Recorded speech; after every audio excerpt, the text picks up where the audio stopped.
As I mentioned in my opening statement, the Gulf of Mexico response plans for ExxonMobil, Chevron, ConocoPhillips, and Shell are virtually identical to BP's and just as deficient.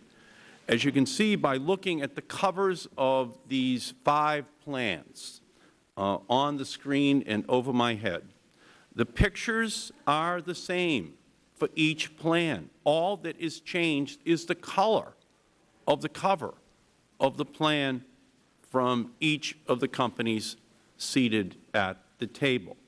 Mr. Tillerson, like BP on page 11.6 of your plan, ExxonMobil's Gulf of Mexico oil spill response plan lists walruses under sensitive biological and human resources. As I am sure you know, there aren't any walruses in the Gulf of Mexico, and there have not been for 3 million years. How can walruses be in a response plan for the Gulf of Mexico? This is a regional response plan that each of you had to put together. And it's unfortunate that walruses were included, and it's an embarrassment that they were included, but that's part of a larger marine mammal study that is used in preparing regional response plans. Mr. Mulva, your plan as well includes walruses. Mr. Watson, your plan has them on page 11.6. How do you respond to having walruses in your plan?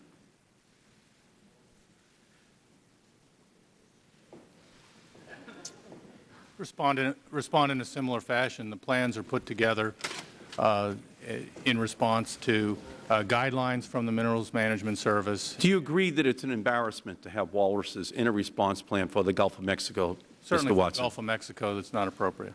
Mr. Mulva, do you agree it's an embarrassment to have it in a plan to respond to a crisis in the Gulf of Mexico? I agree it's not appropriate to include for that region. In